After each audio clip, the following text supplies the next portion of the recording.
It's another side that like wants to take more, and wants to go that one more round, because like going that one more round when you don't think you can, that's what makes all the difference in your life.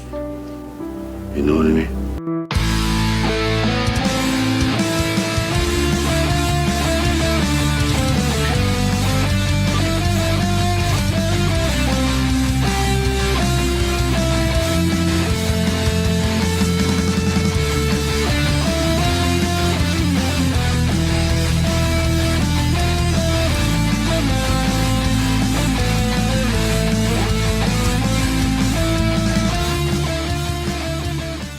Hey, good day and welcome everyone to One More Round, the Rocky Series podcast. I'm your host, Ryan, and with me, I have just Kate for now. Kyle is going to join us. He's just going to pop in when he can pop in. He's running a little bit late this morning, so we're going to get this show started without him.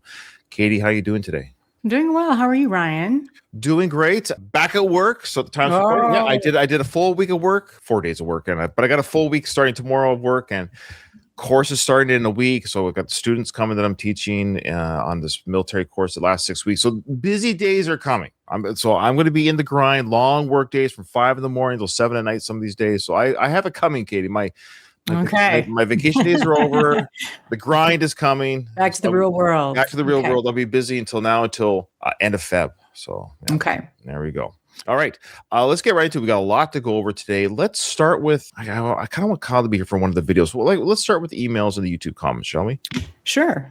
We have an email from Rocco. He says, "Dear Ryan, Katie, and Kyle, I just want to write and confirm what you were all thinking about Rocky's speech. During COVID, my father asked Sly how he came up with it.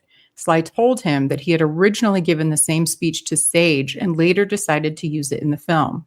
Looks like you guys guessed correctly. Keep up the good work, Rocco Muchere."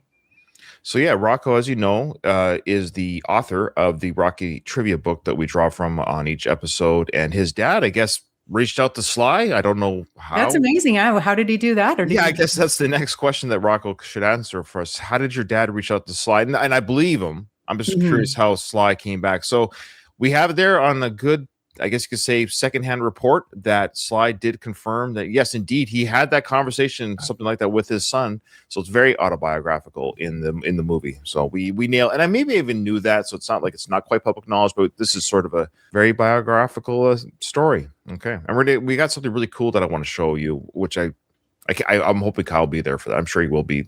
That Gino, our favorite Australian.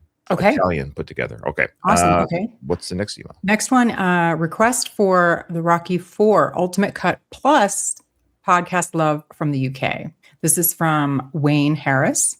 Wayne here from Portsmouth, UK. I hope you're all doing well. I'm a massive Rocky fan. I first watched Rocky on the VHS rented from my local shop. He first watched Rocky on VHS rented from his local shop when I was 9 years old. I haven't looked back since. I've seen all 6 films countless times, with Rocky IV being my firm favorite. Me too. Is in the Katie camp with that. Okay. Me too. It's not the best, but it's my favorite. Okay, sure. Yeah. He goes on to say, I've been listening to your podcast since around October and absolutely love it. I usually tune in during my early morning 7-mile walks. It really helps the time fly by. Well, good for you for doing 7-mile walks every day. That's awesome. I should do that. You're a disaster. I am a disaster. I really am. I'm like, okay. He says, I recently heard Ryan mention an ultimate cut of Rocky IV that he came across, compiled by a friend, if I remember correctly. I'd love to get my hands on this version if it's still available and possible to share. If you could send me a link, I'd be incredibly grateful. Thank you so much. And please keep up the fantastic work. You've got a dedicated listener here in the UK, Wayne Harris. Oh, thanks, Wayne. Yeah, it's awesome. We got a lot of UK listeners. I know. It's awesome. And yes, so I did reply to Wayne directly with Gino, our favorite Italian American. Oh, sorry. Favorite Italian Australian. My bad. Sorry, Gino. I did email him Gino's YouTube link that has the link within the video description. Remember, he made the trailer for his ultimate cut. So anyways, he's got all the info. Anyone else that wants that info, email the show and I'll give that to you as well. Or just go check out Eccentric Views, the YouTube channel, Eccentric Views, and just look through the videos. You'll see the Rocky IV Ultimate Cut trailer that Gino put together with in the description is the video link to. It's still, I actually checked too. It's still there. You can still download it. So that's super nice of him to do. It's awesome. The next one is a YouTube comment from at Marcus Zanti. Hi again, and Happy New Year to you all. Thanks for taking the time to respond to my comment on the alley scene with Pauly.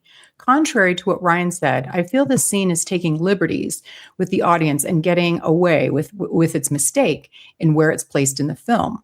With the added lines that Pauly says, like knowing you're going to take a beating and the stuff in the basement, it seems way too applicable to the Dixon fight.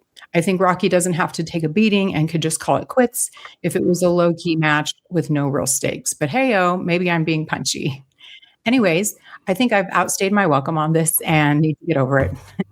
I'm going to miss all this when the season is over. I look forward to each new episode with you guys. Thanks for putting this together. I love what you've produced on my all-time favorite movie franchise. Keep punching. Marcus Zanti. Oh, thanks, Marcus. Yeah.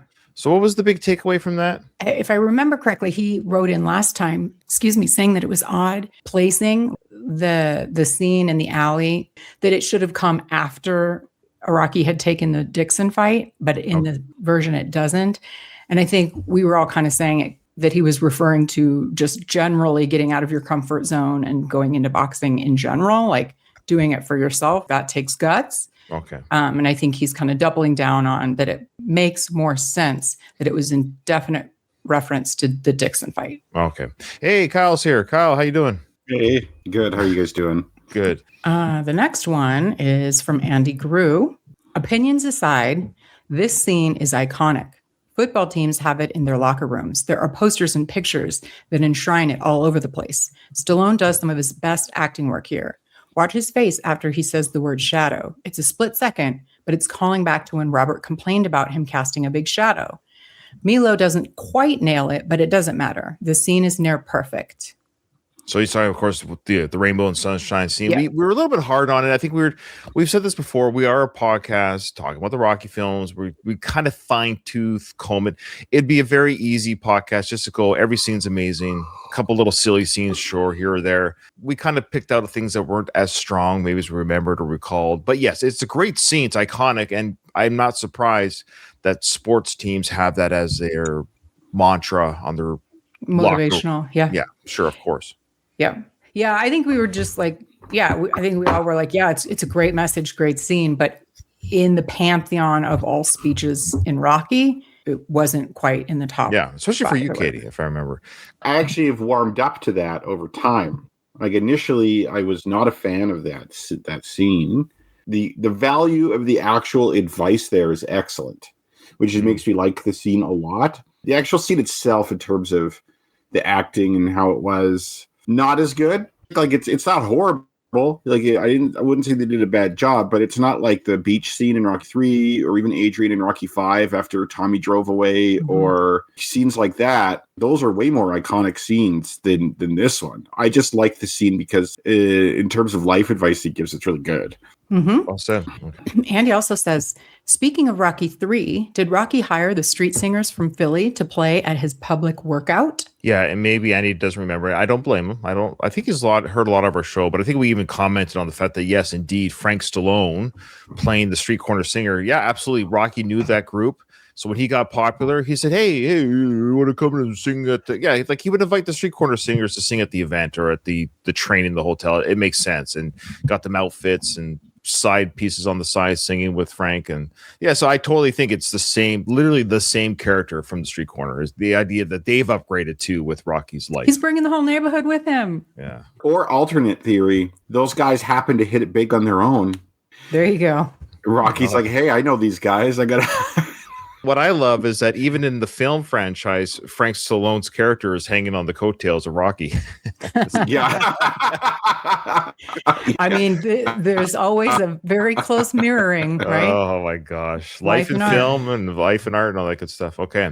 Now we're going to go to the voicemails, and we've got two podcasters listening to our show now, adding their I would say too lengthy. I will tell Michael from the Screeners podcast, A little shorter next time, or else we're just got to hire you to be a podcast host with us. But we're going to go through it, and I know Michael loves the show, and he, like any podcaster, we all get a little bit wordy. But so we'd like to welcome in our new, our two new co-hosts. We already know Michael, so we'll go to his first. Hi, Ryan, Katie, and Kyle. This is Michael Burgett of the Screen Nerds Podcast. First off, I just want to say thank you for the kind words for me and my podcast. I think it's good when we can support one another in the podcast world. So I'm always happy to shout out ones doing great work like y'all are doing. But I really appreciate your kind words for me and my podcast. So really appreciate that. And I want to thank you for thanking us, for supporting.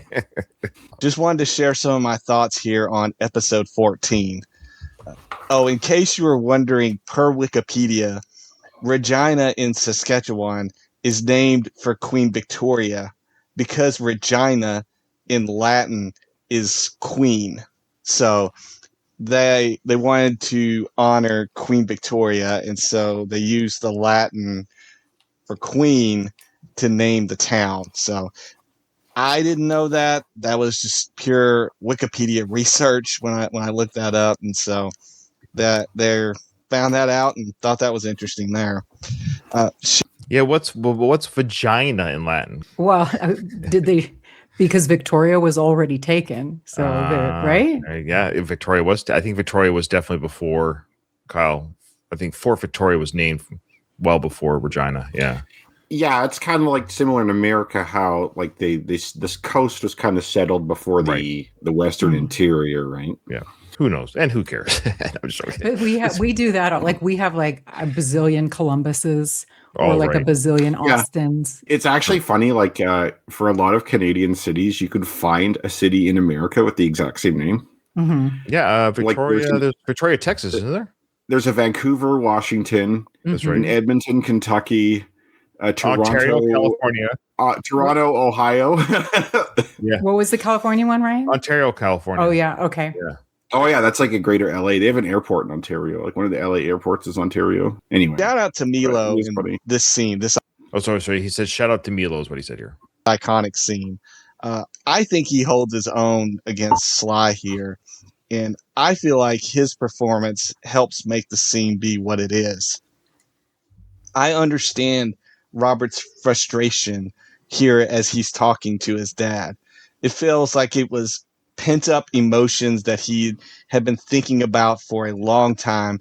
And it was just in this moment that he just lets it all out. So I get why he's angry, and that's why it comes out as such. And I feel like that Milo, in giving that performance, makes it make sense here. So I guess I kind of disagree with y'all as far as like the anger sense of the yelling and everything. I think it really makes the scene what it is, and I think it needed that kind of punchiness to it.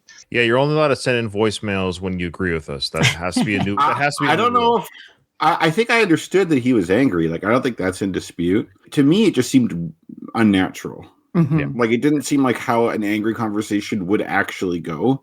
The way he's like, "Do you understand that? Do you?" That didn't seem right. I don't see it going down quite that way. But I agree. Like, of course he's angry. Of course he has a bunch of pent up stuff. That makes total sense. I must come to Milo's defense here, as always. Big fan. He's still younger in his career.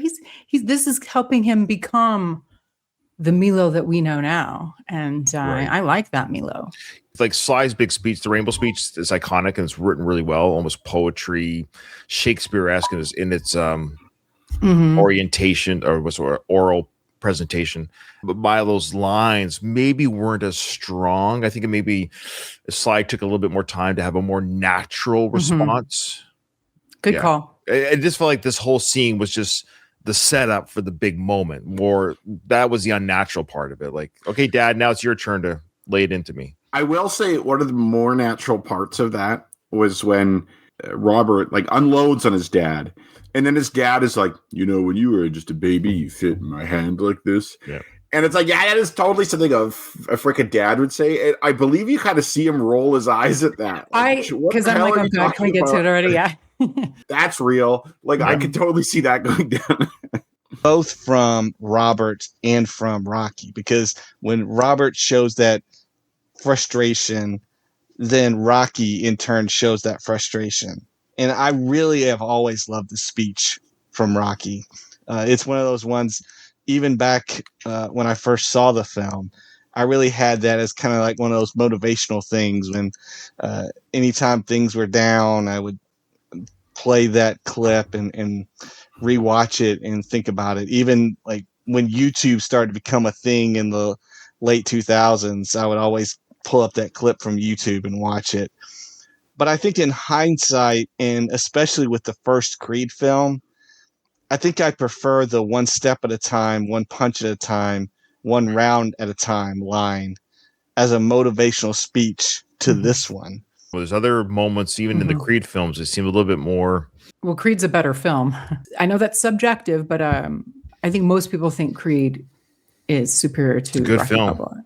To that point, Sly got nominated for his role. Like, it was so good, his acting. I know that's the conundrum I think that people have that aren't Creed. Like, it's I won't say any names, of course, and I won't give my reasons why I think people have a hard time with Creed. However, yeah, objectively, it's a really good film because, again, Sly's acting in that film is Really the best good. acting he's done since the first Rocky film. There's a reason. There's a reason why he got nominated again.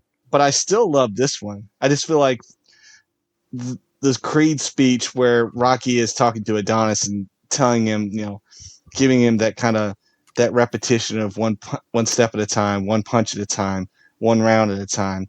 I feel like that one is almost like a better motivational line than this speech. But I think it's also those two are more comparable than a lot of the other speeches in the first 5 films. I think Rocky Balboa is almost more in the generation of the Creed films than it is with the first 5 Rocky films. So I almost think it's kind of hard to compare. I know that was kind of like the comparison discussion in the episode was how this speech would rank in the all-time Rocky speeches. But I almost think it's of the generation of the Creed films, where if you're wanting to compare it to like the Creed speeches, then it kind of makes more sense in that aspect of it. But really, this is an iconic scene, really one that always kind of stuck with me and really have enjoyed it even to this day. And so I'm glad that y'all took an entire episode just to focus on this one, because I feel like it really merited having just this speech be its own episode. Great work as always. Look forward to hearing what you're going to talk about in the next episode, and keep up the great work as always. Michael just seems like a real sweetheart of a guy. But Yeah, I will say, Michael, make sure we don't make your voicemails the episode. Oh my God. I'm just bugging him. Look, I love Michael, but he's going to follow my show notes. He's a podcaster, Kyle. He'll follow my show notes. Yeah. Go ahead, Kyle. Podcasters podcast. That's right. I'll just say this though about like comparing speeches. I kind of agree about that. It's in the generation of the Creed films, but I think that's not because of the timeline as much. I don't know if he meant the timeline, but Rocky doesn't really give speeches in the first 5. The reason you compare it to the Creed films is because that's when Rocky is kind of in that mentor type role, and he's not in that role. He's kind of in that role with Tommy, but is obviously that's not. But he's out. Just repeating Mickey's stuff. Yes, yeah, he's just yeah. He's basically, how like Tommy was Rocky's robot. Rocky was like Mickey's robot in kind of a way. He didn't have made that connection. We never said that, did we? He didn't have Mickey's heart like for that. We gotta go do season 5 again. Let's go back to season 5 again. We missed that. Yeah, Rocky did evolve into the Mickey starting in this movie. So that's a fair point, both Kyle and Michael. And also, it had to be. We're so used to these speeches coming from Adrian. And this feels like a departure. Like, this is the first time we don't get it. And I miss it. I really liked the Adrian speeches. We'd like to thank our YouTube. We've got a couple of people watching us on YouTube. Zara said, you can tune a guitar, but you can't tune a fish. Well, not quite the quote, not quite piano, the movie, but that's okay. It was Rocky 5. It was a piano, but I like it. I like this. I like it, Zara. The sentiment was there. Yeah, the sentiment was there, and but also a true statement still. All right. Now we got a new listener, another podcaster, and his name is Trevor Meyer, and does the Trevor Meyer show. And so he sent us 2. So here we go, Trevor. Hey everyone, it's Trevor Meyer from The Trevor Meyer Show. Great breakdown of the scene where Rocky gives his son a good talking to, maybe Stallone giving his own son a good talking to in that scene. And you have mentioned that it's not really like Rocky to give these kinds of speeches, that it's more Adrian's place to give a speech to Rocky, or Mickey to give a speech to Rocky, or Apollo to give a speech to Rocky. Rocky doesn't typically yell at people and tell them that they're living their lives wrong. He has more of a live and let live approach to things, but there is a little bit of precedent for that not being the case. When Rocky and Pauly have their conversation at the beginning of Rocky 3, Pauly's kind of coming after Rocky the same way that Robert is going after Rocky. And that's when Rocky kind of like turns it around and says, look, man, like I have been more than happy to just let you make your own mistakes, let you live your own life, but you're coming after me, so I'm just going to tell you how it is and set you straight. And in the case of Robert is going after Rocky for something that Rocky wants to do and is really important to him and affects him more than it affects Robert. But it affects Robert in kind of a sideways, tangential way that is slightly inconvenient for him. So he's like, no, you don't go after what you really want in life. You are going to inconvenience me by pursuing your life's mission. So you just stop what you're doing so that it won't bother me. And Rocky's like, you don't have a right to tell me what to do with my own life. You worry about your own life. So, and he does the same thing to Pauly. When Pauly comes after him, he says, look, I'm going to tell you this straight from the heart. You're not down and you're not a loser. You're just a jealous, lazy bum. And these are words that he's been thinking for a while, but he just kept it to himself until they come after him. It's sort of like, let he who is without sin cast the first stone. He's not going to cast the first stone, but he will retaliate if they come after him. So that's just my thought on that scene. Great work as always. Keep punching. They drew first blood, not me. They drew. Hey, woman. He came after Mr. T with that. Yeah. Okay. I'll give him that there is a slight precedent. I think it is a little bit of a stretch to call that a speech, what he said to Pauly. It's not really a motivational speech as much as just putting Pauly in his place type of thing. But it is a little bit of a I will say it does count. I'll say it counts. And I'm not saying Trevor said this because he didn't, but I'll just say that it's certainly not the caliber of speeches you're used to in the rest of Rocky. Like a speech from Adrian or something like that. Like calling someone's like, well, you're not down, you're not a loser, you're just a jealous, lazy bum is a reality check for sure. I don't think that's really as much of a motivational speech as, say, like talking to Robert and being like, if you want to like go out and get what you're worth, or be willing to take the hits, and like something Robert could actually leave with and improve his life with. Where Pauly is basically just saying, hey man, you actually aren't a loser, but you're kind of a bum, just so you know.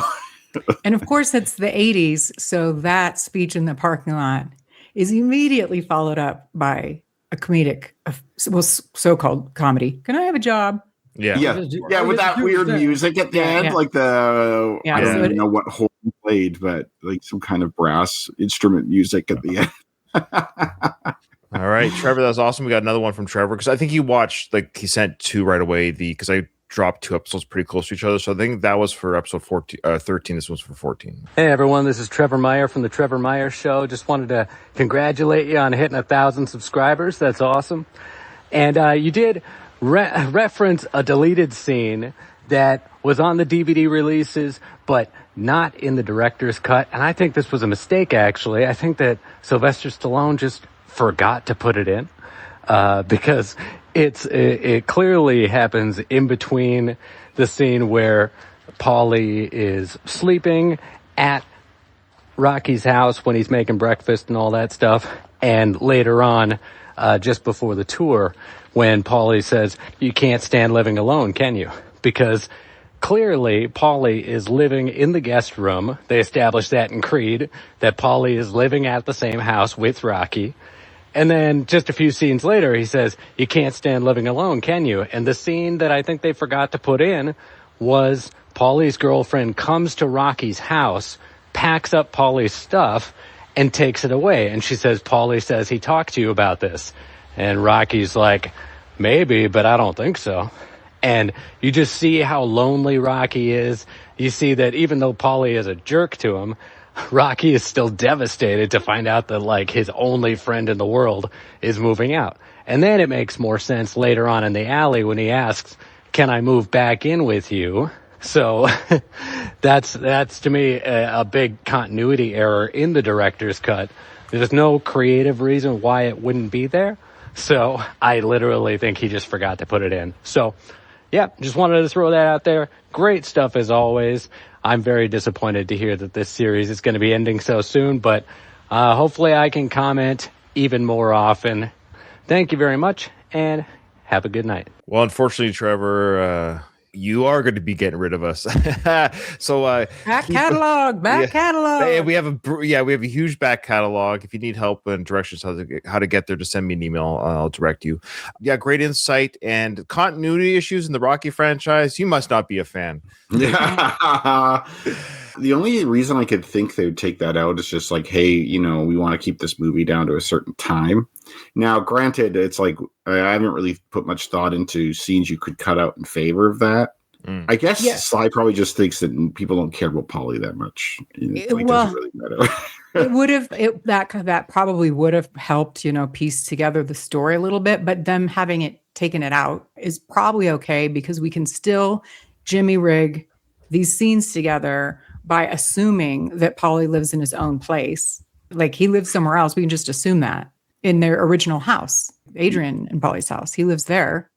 Yeah, because Rocky's clearly not in that house anymore. Yeah. So I think that was an easy enough, we could buy that. But I do generally agree with Trevor. I like the idea of like the thing you can't stand living alone type of thing. I think that's an important element to the story. And it sucks that that's not really there. So Louise brings up a good point before we go to our next clip here. It says, interestingly, after both of these speeches or reality checks, both Pauly and Robert became totally different characters afterwards. Yeah. Yeah. I mean, that happens in most of these movies, it seems. But yeah. Yeah, Pauly totally changed. That's right. Because Robert, you don't really see a ton from him afterwards. You see him a bit. Yeah. Like he's in some of the training scenes. He's like talking to his dad and stuff a little bit in Vegas. But yeah. And then he fucks off to Vancouver later on. Oh, I know. Oh my. Why Vancouver? I don't know why they picked Vancouver of all places. Tax break on the filming. I'm not sure. Yeah. But they aren't filming there. I know. No, actually, that scene, believe it or not, that scene with Sly visiting Milo at the end of Creed 2 was actually filmed in Vancouver. Yeah. Okay. That's crazy. It was. I remember it made the news over here when it was filmed. Like that worked out. Yeah. They had said that before film that scene. Yeah, of course. Yeah. Okay. Maybe Sly liked Vancouver when he was there for Rocky 4. Yeah, that's right. That's true. That's right. I hear it's real nice. Vancouver is cool. Most of the film stuff there anyways. Like when I was in Vancouver, I like drove by like this courthouse and they kept like filming this scene over and over again where people were like walking down the stairs, and it's like, I don't know, business as usual there, I guess. Can we start a GoFundMe for Katie moving to Vancouver? I would really like to. It's cost prohibitive for me right now. Well, yeah. It's beautiful. British Columbia is the best province. Sorry, Kyle. All right.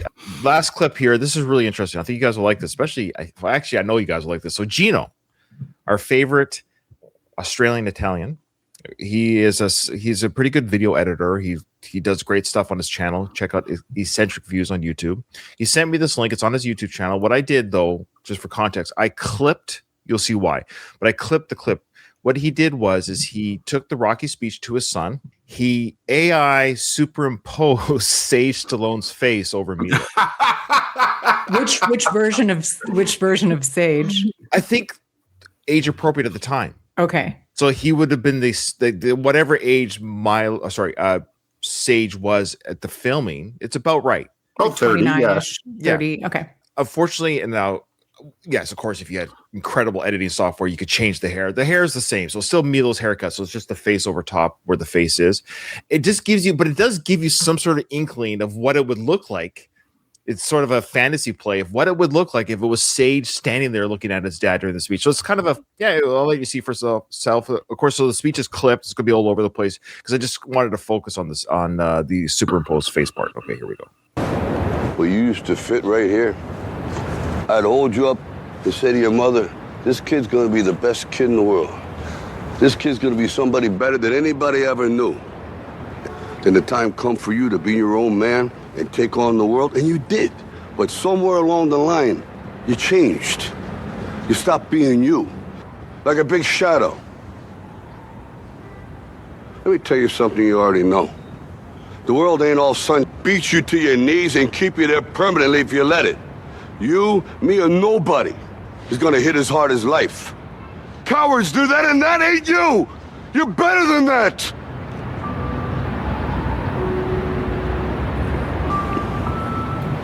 But until you start believing in yourself, you ain't gonna have a life.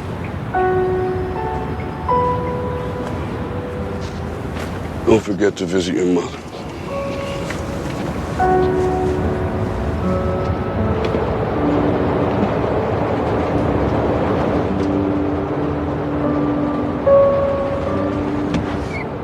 Get a really good shot there at the end there.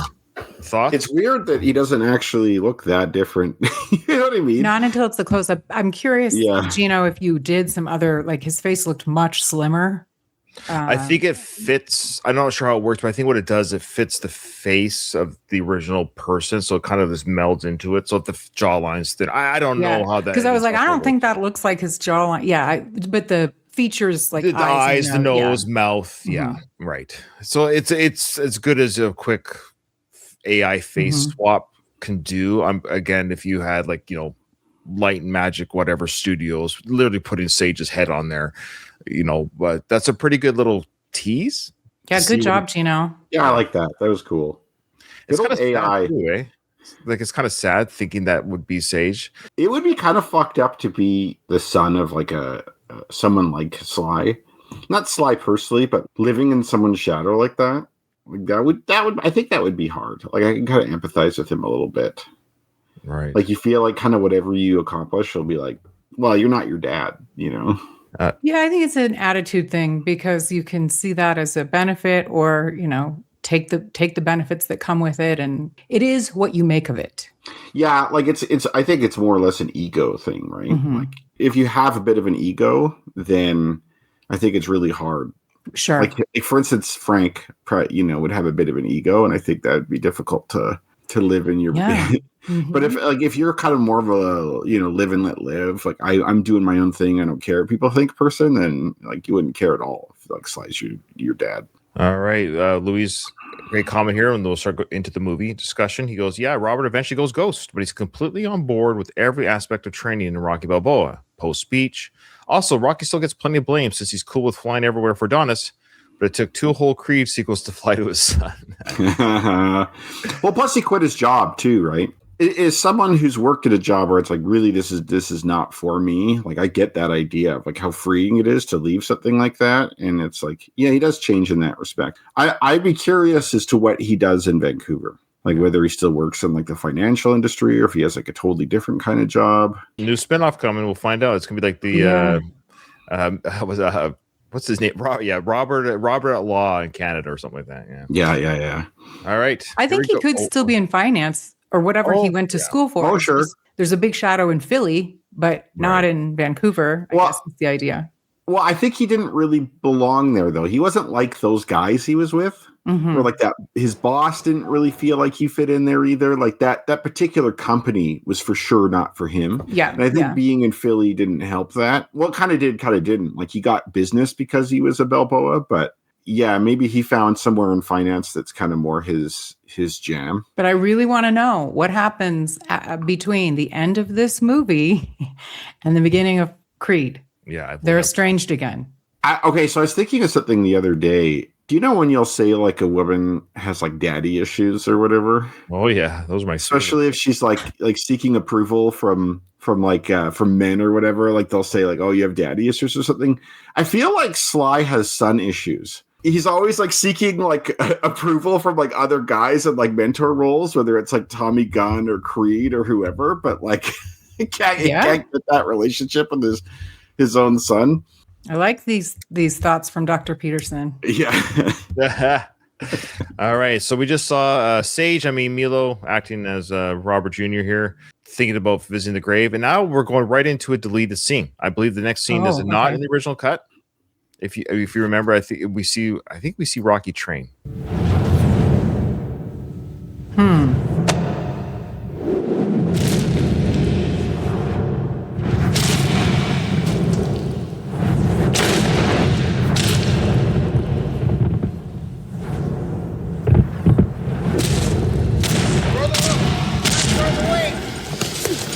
Don't wait on him. Come on, don't wait too long. Ready to throw that hook. Come on, throw that hook. Shift that weight. Is that first Shift the weight. Come on, let's see that hook. Don't wait too long. Don't wait. Get off first. Come on, get off. Stop thinking. Throw the hook. Time. Imagine if that sparring partner is sparring with Rocky. He yells, "What's the matter with you?" Yeah, we are immediately immersed in this is real business now. Like, right. I'm sad this wasn't in there. I think like you don't see Rocky spar at all, right? Like you kind of get pumped, like when he's lifting those weights, and it's like, wow, Rocky's pretty badass. Like he might do okay in there. But I like this. Like this is so common in film, where you see someone, they're in trouble at first. Like, oh, this looks like it's not going to work, and then you see them build up to like, oh, I actually am becoming the fighter I want to be, or whatever. And you don't really see that in Balboa, like the film cut. You just see him like he's lifting weights, he's getting powerful, and he's looking jacked at the fight, and you know he's going to still get punched around. But here it really shows you, it's like, oh wow, he's like getting outclassed by just some rando, you know. all those hits to the head, and with the sound effects was really effective. We have Geraldine, what's her name? Little Marie there is like, oh my God, she can't handle it. Well, she's like, oh boy, he is bad. I think we're also to see the slow motion in the beginning is to indicate that he's slowed down as a aging boxer, but it picks up to also indicate it's going to come back to him. But I think that's kind of at the beginning. He's slow to respond. Just the whole, like, when you haven't jogged in a while, you go out jogging again. It's like, oh, I forget how to do this, but it comes back to you though. Like anything, if you train before and it's been a spell, it will come back. So we get the sense it's going to come back to Rocky. All right, that's it. Shower up, baby, shower up. Hey, I lost my balance in area. I don't know if it's such a good idea. Maybe the dog can do better than I'm doing right now. I can do a little rusty first time, huh? You can't expect a big bomb so early. And Duke got some ideas for you tomorrow. What ideas? Good, bright ideas. New way of thinking. Go ahead, shower up. Oh, that's kind of a tease to what's coming up. That's the whole like hitting bomb, the ancestors, does his neck crack and all that stuff. Kind of a sneak that this is literally probably his first day to spar in how many years, and this was just to put the weight on, put the gloves on, put the, to see what it feels like to be in the ring again. So this is literally the first. So, but he's like, but I like how Duke is confiding with Pauly about the training program too. Well, Pauly's part of it. This is brilliant. This scene is a necessary scene because the theatrical cut, we go right into just that outside Rocky's house business. And we are thinking that that's the first time. Like this shows the doubt that Rocky has, and that everybody else is trying to, keep his spirits up. Yeah, Pauly's being very supportive here. You would think sometimes Pauly would like make fun of him here. You could see a version of Pauly saying it's like, oh, not so easy, huh? Maybe it's not such a good idea. You know what I mean? Like he could easily have gone the other way. But, based on that talk in the alley, what we do see of it, this does kind of make a bit more sense. So it's good to see Pauly like on Rocky's side. Look good, Rock. You look good, Rock. And I'm about to hit the showers, Little Marie. I think too, if you're Rocky in that situation, she's kind of patronizing you. He's like, I know what I was out there. Yeah. Pauly, what's his problem? He's thinking rather than doing.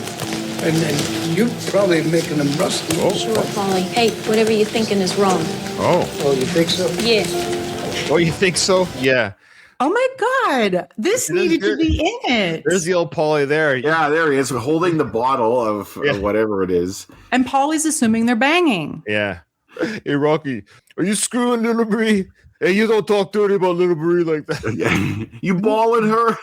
His legs are weak because of you. Oh, that's right. His legs are weak. Yeah, Katie's the only one that caught that. I didn't catch that. I just thought like he was just lashing out at her because she was there. No, he assumes they're banging.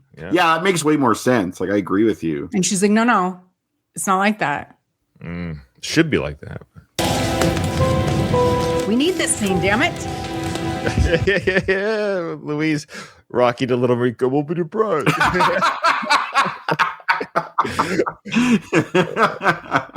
Might take a little longer to get going. Yeah.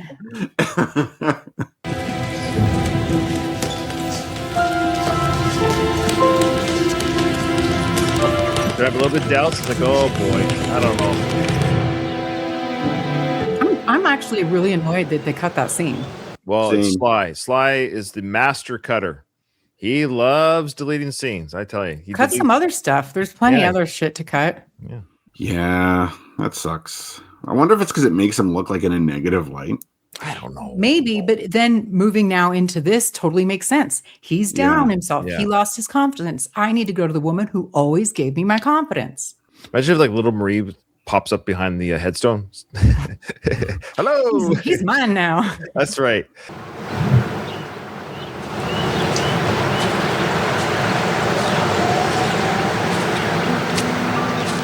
Exactly. So now we have the son coming, Robert, to hit the pep talk. I'm in your corner now, Dad.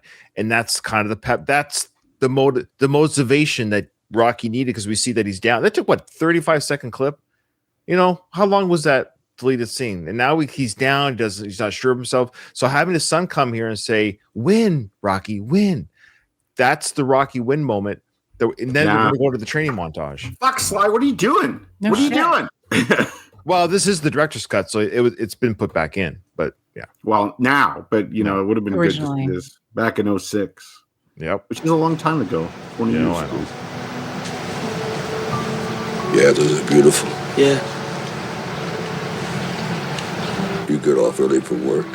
No. I left. I quit. Quit? Why? I wasn't very. I don't know. I didn't fit in there. I understand.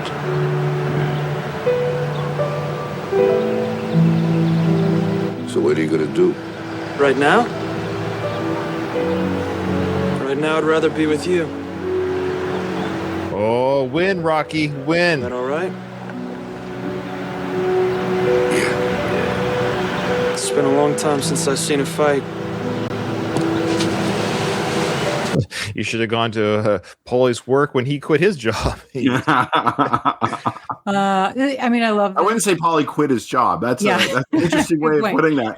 But I love how are you going to make money? That's tomorrow's problem, Katie. I know, but in movies, I quit my job and I'm just going to spend time with you. Okay, great. Who's funding this? Katie, who could fund the friend's apartment that they're able to rent? And that's in the storyline. That's in the storyline.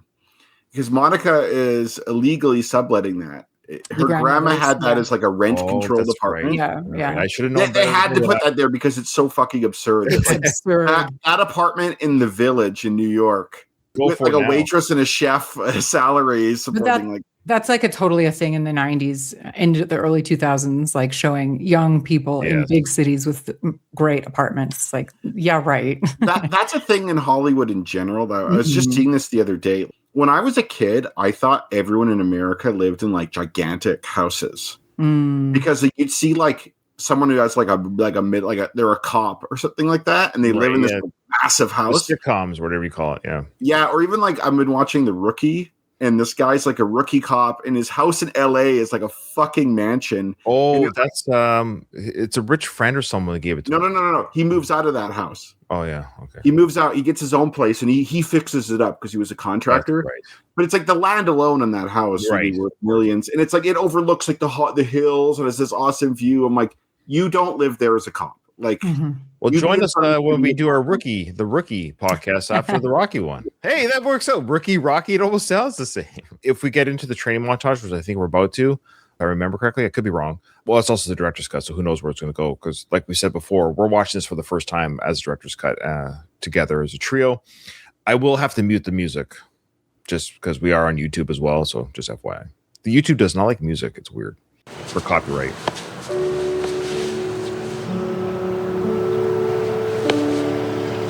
There you go. It's all he ever won. He's already won. No matter the outcome. You know all there is to know about fighting.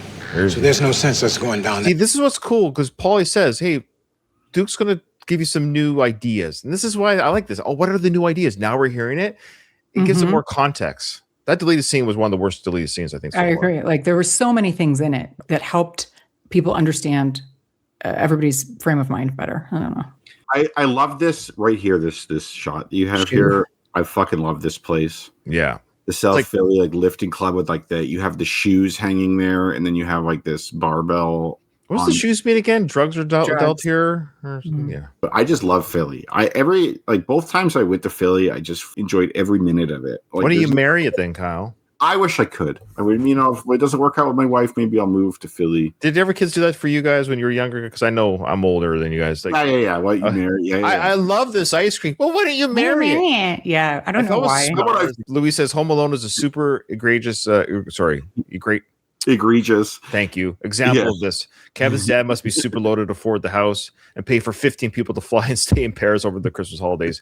I actually talk about that in my Home Alone and Home Alone 2 coverage. Katie does a great coverage on these on the John Hughes films. Check out her podcast, dear listeners, the Retro Made podcast, everywhere on audio and YouTube.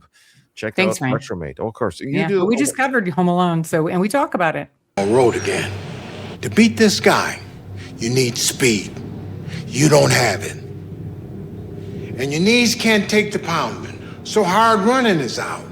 And you got arthritis in your neck. And you've got calcium deposits on most of your joints. So sparring is out. I love how the surrogate son and the real son look at each other. Yeah, okay. like We're cool. side-eyeing. We cool? Yeah. He's the other woman, you know what I mean? Yeah, I know. That's what it's like. The side piece meets the wife at the congressional dinner. Exactly. There's like an understanding. But we like the mobster's wife and the girlfriend. Like they can't make a scene though, because that's right. This is important. This is about our man. This isn't about us. This is about our man here right now. We can't. I will say, I'm wondering now if they took the scene out that we all loved because they were sparring in that. And Tony here says, and sparring is out because you've got arthritis in your neck or whatever. Well, he could say that because of the sparring, though. He's like, that was a mistake. That's true, Kyle. You're right. So sparring is out. Yeah, they tried it. It didn't work. He was too slow. Yeah. I'm just wondering if that's why they took it out, though. I don't know. Yeah, Sly is that careful about what. Yeah, good point. Yeah, of all the things to be that, because you know what, we did a sparring scene just before this one, and we mentioned sparring in this great scene by Tony. Yeah, we got to take out that whole. Yeah. How old should Robert be? 85 here, or should he be 12? Or yeah, I had that problem. So what we'll be calling on is good old-fashioned blunt force trauma. Now I know Pauly makes a joke. I had that problem, but we also know that Burt Young was a real boxer, and that might be a nod to his boxing days. But also we know that the character Pauly in the first Rocky film had arthritis in his hands. Yes, cold. Good callback, Ryan. It sounds funny, but it's actually a nod to the first Rocky film. And we also know that Burt Young, the actor playing Pauly in the first film, he put like turpentine on his knuckles so you'd have the pain in his joints. That's method, man. Tony did not seem to need any convincing whatsoever. Let's fight the champion. He's like, let's do it, man. Which I don't actually think's a flaw. I feel like that is in line. No, but it would have been fun to see the conversations, see Rocky call Tony. Hey, look, I know we haven't talked since Apollo's funeral, or since the end of Rocky, the beginning of Rocky 5, when we last saw Tony Burton, when he goes, and for Apollo, he holds up. Like we haven't talked since then. It would have been cool to say, hey, Tony, I don't know what you're up to. They will fight again. And it would have been just fun to see Tony be like, okay, all right, let's do this. Let's do this for Apollo and for Tommy. Yeah. It's awesome. Like he's one of my favorite characters in the franchise. And yeah, that would have been a great scene because he must have had to flown from LA. Yeah. You know, he doesn't live in Philly. Tony Burton in all 6 films. Yep. Mm-hmm. Yeah. The only one, Tony, and of course, Sly, Tony, and Bert were the only 3 that are on 6 films. Even Talia Shire did not make it, minus the archive footage. But Her corpse is in it technically, but oh yeah, that's true. That's true. Horsepower, heavy duty, cast iron, pile driving punches that will have to hurt so much they'll rattle his ancestors. Every time you hit him with his shot, it's got to feel like he tried kissing the express train. Okay, that neck crack. My wife cracked. Well, she has actually. I don't want her to hear me because she hasn't done it in a while. She was in a phase. I haven't heard her do it in a while, but she was in this phase where she would crack her neck. We would like watch TV and like, honey, stop. So, anyways, I get the weebie jeebies or whatever it's called. Every time people crack their necks or knuckles. Are you guys like that about nut crack? Are you? How are you about people cracking their nuts? Their bones. I have a neck injury, so I'm constantly like cracking my. Does it pop and make sounds? Yeah. Oh, geez. I don't find I crack my knuckles. It doesn't bother me. My mother-in-law hates it when people crack their knuckles around her, though, because she believes it gives you arthritis. Yeah, well, that's actually been proven not to be true. Apparently, you know what? Some people, when they hear something once, it just stays. I believed it forever. Like, don't get me wrong, I believed it forever. Yeah. Or that it like weakens your grip or something. Yeah, like, but I'm just saying, she's the kind of person that like, what you get an idea in her head, it's there for. Yeah. But yeah, I think some people don't like certain sounds. Yep. And I think there are a subset of people who are mentally ill who don't like the sound of cracking. You know, like my brother-in-law or Ryan. Like me. Yeah. No, it's kidding. No, that's true. No, it's not that. It's like better chewing sounds. We talked about this. There's an actual, I forget the title. Maybe Michael from the Screeners podcast will tell us. But there's a term for not liking sounds that people make. It's like chewing, cracking knuckles. Apparently that is correlated with intelligence, though. So, very smart. You know, take that for exactly. I don't get it personally. Yeah, I don't get it. It's like I don't get brain freeze. Okay, all right. Yeah, you can freeze. Yeah, let's start building some hurting bombs. So of course, now I got to mute the music. But of course, when that was done in the theater, everyone just cheered and loved it. Tony brought it. Yeah. It's an interesting scene because it brings in a little bit of comic relief.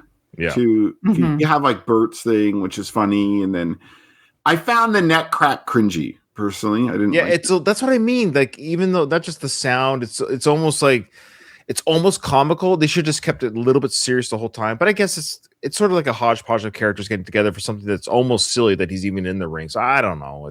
You kind of have to see this movie for what it is, and that it's a nostalgia trip. You're having fun watching it. It's not meant to be like Rocky 1 or something like that. Mm-hmm. It's simply a derivative of the first film. I know you could watch it having never seen Rocky. It was kind of designed that way, but like I think in reality it's meant for like the fans who want to relive a lot of that stuff and have a fun, good time, and it delivers that. All right, so here's the training sequence. I mean, I know it's not as exciting without the music, but like I said, we'll be taken off the YouTube right away, and it won't even be able to go on YouTube. We've seen this 1,000 times. Is there anything from this that you guys like? I know this is Sly. We talked about it before, but this is basically Sly getting to do his workout on film. He's just doing. Yeah, I don't really remember it as much, so okay, we can pause it wherever. I don't know how much. I guess again we're cutting back and forth with Mason's training. That's the classic. We're seeing the opponent train while Rocky trains. That's happened in a few of the films. Rocky's doing a lot of old school weights. It's kind of an old school fit, not quite outdoors like Rocky 4, but not quite the hotel in Rocky 3. It's a bit of in between. It's old school gym, old school feel, barbells in a basement type feel to it.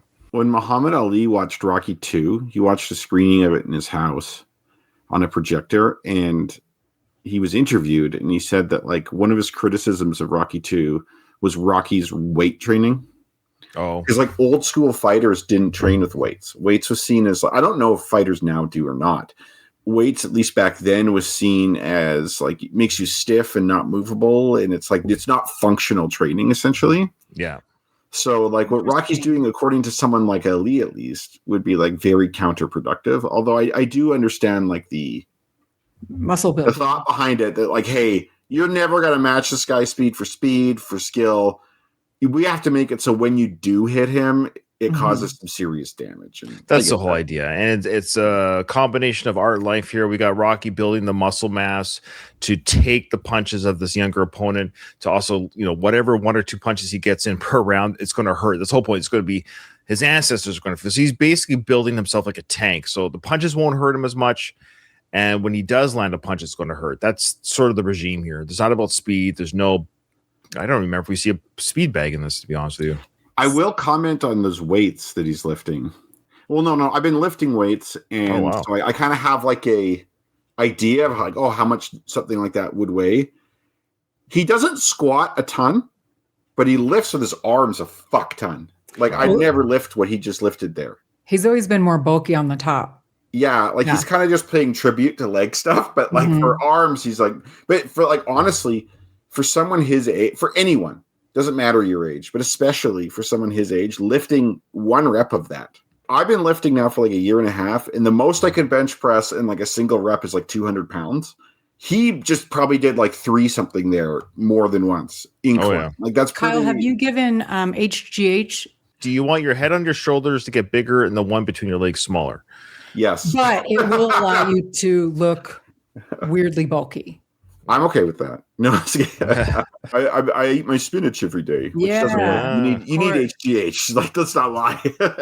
I think part of the reason that this movie, when I liked it in my first viewing, a big part of it was that he adopted the dog from the pound, and he incorporates Punchy and everything. He's running with him. He's taking him to the training. He takes him to work, and he has a matching sweatsuit. It's adorable.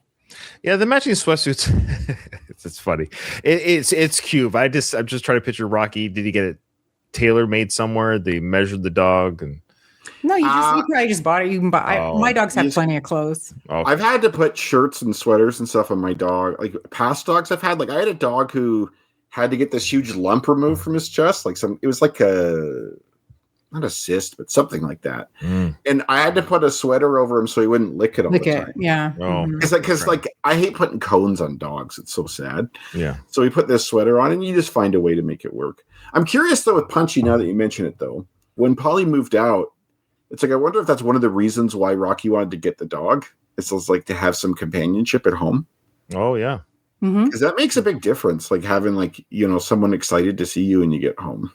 Like your dog, like no matter what mood you're in, no matter how you are, I know you know this, Katie, like the dog will always be happy to see you no matter what. Indeed. I know. I can't imagine. Like I know people, my life, friends, relatives, whatever, who are single with no pets. And I can't, like, if my dogs, they're gone for grooming for like 3 hours a month, and I come home to the house and try and clean everything real quick.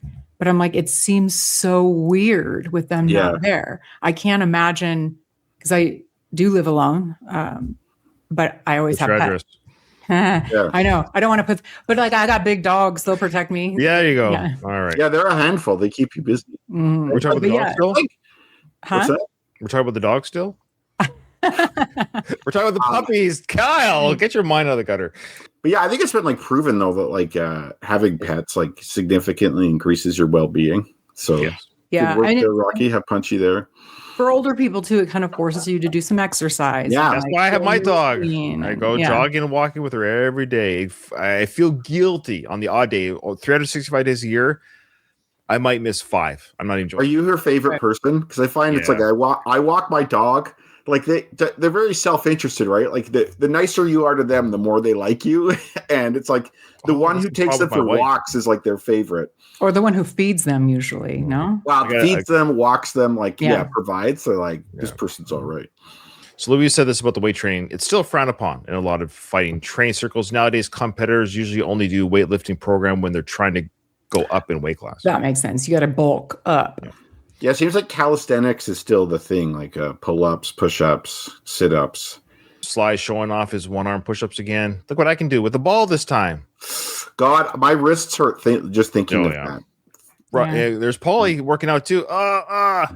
So I love how during this training montage, we're seeing Rocky having a harder time with this big weight. You know the idea. Now he's squatting. Oh, now he's squatting huge. Yeah, he squatted like 1.5 plates before, and now he's squatting like 4 plates or something.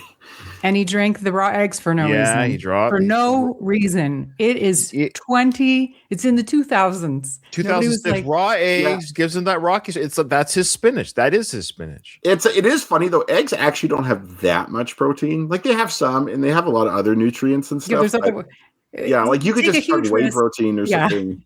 Like, not even whey. Don't do the whey. Just protein. Well, it's just again, it's just a nice little nod to the. I know, but it's sort of like in reality that get you sick. I love during this whole train he's having a hard time with that one weight. That's the whole payoff in this train montage is he gets it over his head, and there's that classic. Well, we're going to see it, but that's just every montage has something that he has a hard time with. You know, the stairs, the mountain, whatever it is, he has to kind of complete at the end, lifting up the horse carriage with everyone in it. So this is the thing that he's training towards. I did it. I lifted over my head. Yeah, and he said, like in I think the director's commentary, that basically after doing this, like filming for these weights, he was like bedridden. Oh, I sure. bet. Yeah, well, I don't blame him. Like he was going hard. Well, and that's the thing about Sly. I gotta give him full credit. You know, those are. I know I said it, but just for clarity, like those are all the real weights. He would never lie about what his ego wouldn't allow. So he's doing whatever movements he's doing that you might just be for the one take or just for that sequence of events. But like Kyle's saying, after that 3 to 5 whatever days of filming all those sequences, his body's like, ouch. Yeah, he's willing to take the hits. Sly. He is willing to take the hits. Not me, not you, or anyone will tell him. Yeah. Those kettlebell moving with the wrists, whatever that action is, that hurts to watch. Yeah. Like lifting it up like this. Well, like starting like this and then going like that. With Yeah. Ooh, I already have a broken wrist. That would just that. I just don't. I feel like that's not good for your wrists. I feel like you shouldn't do that. That's why I don't, Katie. I like to take care of myself. Yes. Now it's weird. My right wrist is like way stronger than my left wrist. Imagine my that. left wrist is way stronger than my right. My left wrist is way stronger. Kyle, how good are you left-handed? Brian? Excuse me? Depends on the activity. Listen.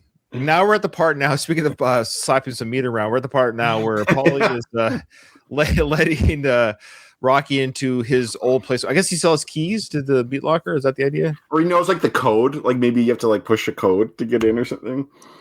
I just love, again, it's just another little Easter egg. Remember when I did this in the first film? He knows the guy that let them in. Yeah. So? Yeah. Pauly will find a way. I'll also comment, I think that's crazy how he's doing like the chin-ups like this or whatever. Mm-hmm. I still can't do that. I'm using the assisted one now. I still need to take like 30 pounds off my weight to be able to do that. Props to this guy, man. Well, yeah, I suck at the chin-ups and pull-ups. That is the weight to strength ratio for my arms sucks. Yeah, same. Yeah. I'm 200 plus pounds and my arms are like, could you be like 80 pounds, please? And we can do this. That'd be great. Yeah. I could do chin-ups if I was 200 pounds based on that thing there. And then, so it's like Sly's probably here. He's probably pretty bulky. I bet he's probably close to 200 here, given his height. Oh yeah. Yeah. And he's doing those chin-ups like pretty easily. So it's like, it is a test to how fit and he has like great forearms and stuff too, but like I could lift for real. Mm-hmm. So Louise suggests you try southpaw, Kyle. So it's like a friendly stranger giving you a helping. That's a great idea. Are we talking about training still? What are we talking about? All right. So now he was jerking off and his hand was pointing towards New Jersey, which is south. Wait a minute, that's the wrong first date. That's not a good first date. Jersey, Southampton. Yeah. All right. So Rocky did it. He lifted it over his head. That's the big moment. There he did it. Boom, down it goes. He's really proud of himself. Yeah, guys. All right. It also shows what lifts are popular. Like nowadays, deadlift is really popular. Everyone's doing deadlift. Mm-hmm. And like, I feel like if this was filmed nowadays, he'd be like trying to do this crazy deadlift. Because it also looks super impressive because you generally can deadlift a lot. Over the head looks pretty good, though. That was a great pose. That's why I paused there. I love that. Yeah. So he gets fit in this movie. Like, he does take his shirt off for the fight. Yeah, for a 59-year-old real life. He looks fucking great, man. But why is he so covered up in the training sequences? It's supposed to be a big reveal it's supposed to be, because I think even though the trailer was out, I think the idea is that it's a big reveal for the for the fight. I think the idea is we as an audience see him, the audience would in the arena for the first time. I see that. It's just a departure because one of the things, a signature of the Rocky movies is you get to see a lot of the skin while they're Well, training. you just have how to go back many- and watch the older ones, Katie, to see the skin of Sly. Hmm? How many plates did he lift over his head? Because there's a scene in Rocky IV when Drago's training. Oh, Drago's struggling to get something over his head. similar And weight. he finally does it after getting enough steroids and stuff. And I wonder how far apart Sly is as an old man and Drago was when Drago was training. I'm going to give it to Drago. Yeah, but like, what if it was only marginally more, right? Like that might kind of showcase how strong Sly or Rocky still is. Yeah, that's fair. What did So, you say, hey, Brian? Mike from the Screen Nerds podcast, look that up for me if you want to. Yeah, if you want to, and don't forget, under 2 minutes. Okay. You know what, Mike? You take as long as you fucking want to. No, Kyle, you. All right, so we're gonna finish this train sequence, and don't forget, we gotta do our Rocky trivia. So we'll do that real quick. Get your pens and papers ready, folks. All right, of course, it's the big ending. He's got Punchy with him, top of the stairs. Now, And my it's understanding was the snow was they lucked out. They did luck out. They Yeah. lucked out. That's amazing. Yeah, the Rocky gods, filming gods were there. He picks up Punchy. I Yo, love we did a it. Punchy. Yeah, it's a great. That's so cute. The other thing I don't like about Punchy, and not the dog itself, but I feel sorry for Punchy because he seems to be like dragged by the neck. Like I feel he like doesn't wanna be Punchy's running. like suffering. Like he doesn't want to be doing this. He's too dumb to understand what's happening. That's why he's Punchy. Yeah, but normally dogs are like pumped for a walk. We're like they're dragging your ass. Well, Rocky is notorious for choosing dogs that are not for running. Butkus, Bull Mastiff, they are not running dogs. So True. they're My dogs are couch taking- potatoes. My little Shih Tzu would run with him as long as. So that's the classic. I love that picture there. It's a classic picture. I actually have Great that as shot. my still to this day. I think it's my Facebook backdrop on my Facebook. I mean, Yeah, that's beautiful. beautiful. Rock or Ryan, you got to get your butt up to or down to Philly and go up those steps, man. I will one day before I die, even if I'm in a wheelchair. Those are logistics. We'll get there. Maybe I'll get the Home Alone dad to fly me out. Okay. You guys ready? Okay, here we go. Oh, okay.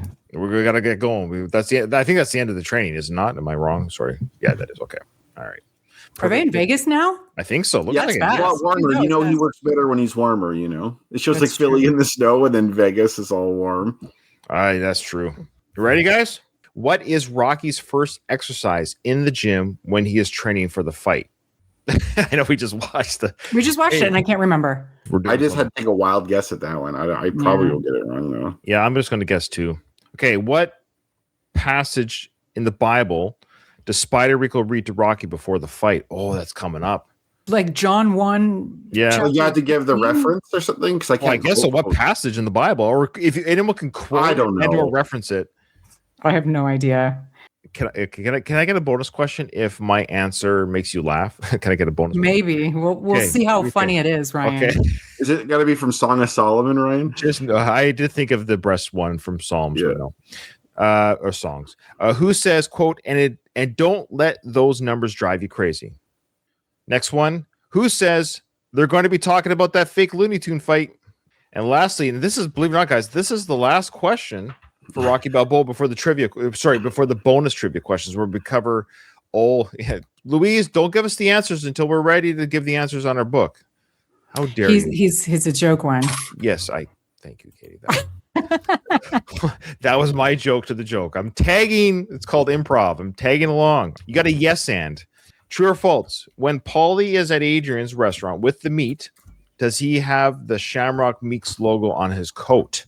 True or false? Could you say that again? So Pauly is at Adrian's restaurant with the meat. Remember, he slams it on the counter. Does he have the Shamrock Meats logo on his jacket or his coat? Interesting. Yeah. What was number 3 again? Who says, and don't let those numbers drive you crazy? You ready? I may as well have not just been here because I can't remember. Okay. Yeah, this is I know, not gonna be I did horrible. I'm hoping for my one bonus point. Okay. Oh my God. What is Rocky's first exercise in the gym when he is training for the fight, Kyle? I don't know. I just guess bench press. Katie? Same. So did I. I said weightlifting, but it was actually chin-ups. Weightlifting? Oh man. Okay, whatever. What are you mad at me for guessing weightlifting? Yeah, because it's not specific. That's like saying. Well, why are you mad at me for the wrong answer? It's wrong anyways. I just had to put. You know what they tell you in class? The audacity to even say that, right? I know this is for this trivia game that means nothing to nobody. You're pissing all over my weightlifting. The answer was pull-ups. Chin-up? Okay. Or chin-up. We would have accepted pull-ups, Katie, had you written that. Yes, Kyle, I got it even more wrong. Should you take a point away? Yes, a -1. I didn't specify which of the weight lift. Fine, arm curls, okay? All right. Either way, I still got it wrong. Now maybe I'll redeem myself with my joke, but I'll let Kyle go first. What passage in the Bible does Spider Rico read to Rocky before the fight? I got nada. Okay. Nope, I have nothing. Do I get a point if you laugh? I think it's like from Philippians. That's why I'm gonna say something Philippians. Oh, if you get the right book, we'll give it to you. But I put let there be fight. That's pretty good. Thank you. I feel like that's something Apollo would say. Do I get a bonus point for the laughter if Kyle didn't get Philippians? Okay. Do you want to guess a book, Katie? If you guess a book, I'm going to guess numbers. There you go for a book. If you numbers, numbers. Why not? I think that's like numbers is like all like if you do this with the incense, that's then right, you must go and that's save your ass for 7 days. I'll guess Isaiah. Okay, sure. Katie, do you want to guess a book? Paul. I don't think there is no book of Paul, but that's okay. Whatever. Paul was an author, but yeah. Okay. Oh, Zechariah 4:6. Okay. Fuck. But I get the bonus point for the laughter. Does that count? No. Right. Sure. Oh, Katie, what was with you guys today? Katie will give you a pity point. Who says, quote, and don't let those numbers drive you crazy? Katie, redeem yourself. I don't know. Robert. Oh, Rocky says that. Rocky says it to Robert. Remember, don't let those Robert's numbers going up the stairs and get away with an eraser. Get rid of all of them. Oh, from before. Yeah. I don't know. I don't know. Kyle, who says there's going to be talking about the Looney Tune fight? Pauly, of course. Yep. It's probably the only one I got right. And lastly, Katie, true or false? When Pauly's at Agent's restaurant, is he wearing the Shamrock's Meat logo on his jacket? I don't recall it, but I did put yes. Kyle? Yeah, I put yes. I don't remember though. It's funny because it shows you that I never cheat. I put false, but it is true. I thought it was one of those trick questions. Like the reason why Rocco's asking is because it's not there. Right. But it was there. I played the game, but I lost. So I got for real 2 out of 5. But if you give me the bonus point for laughter, I got 3 out of 5. But anyways, 2 out of 5 for real. What did you get, Katie? 2. Yeah, might as well not play anymore. Bob, I got 2 as well. So Kyle, we are officially done Rocky Balboa the season of trivia. So we're done the series of trivia too, I guess. No, we have bonus questions coming up. This is just for this. Oh, okay. Yeah. So Ryan, Balboa. You got 31 points this season. Okay. Katie got 32 points this season. Oh, you beat me by 1. You beat me by 1 point, Katie, by 1 point. You know how much that hurts a man of my intelligence that you beat me by 1 point?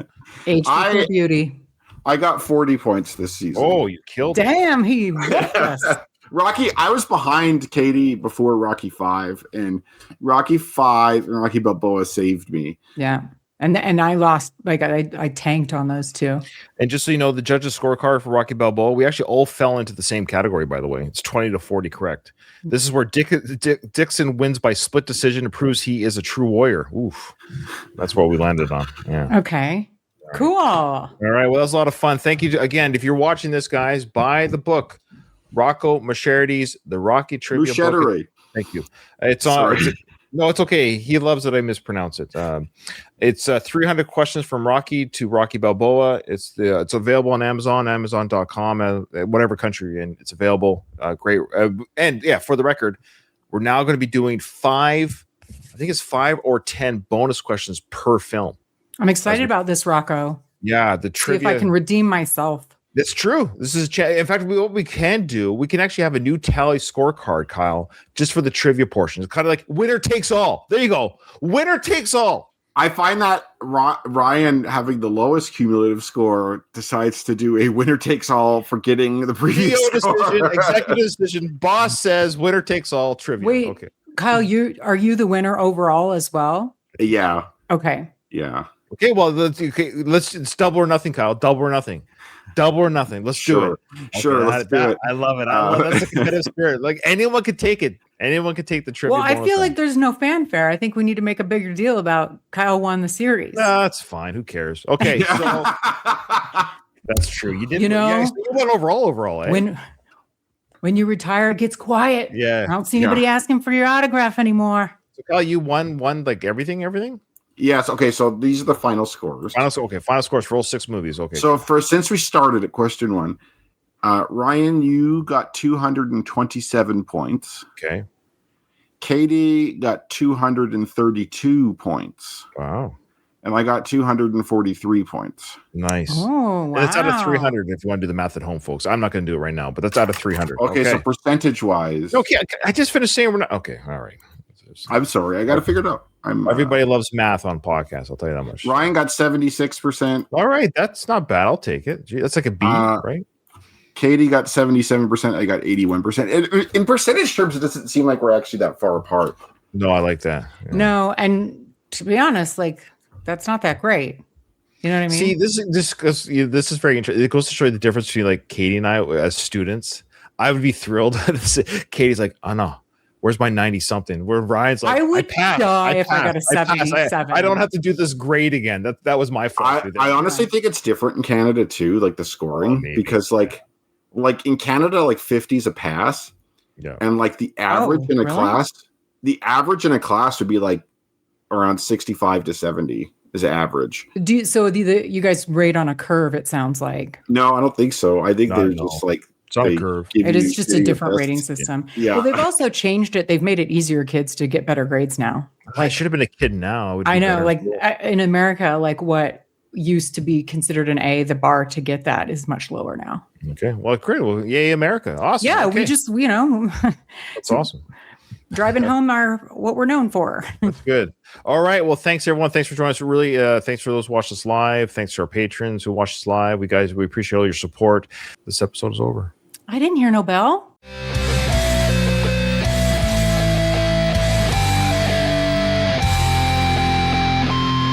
I just want to say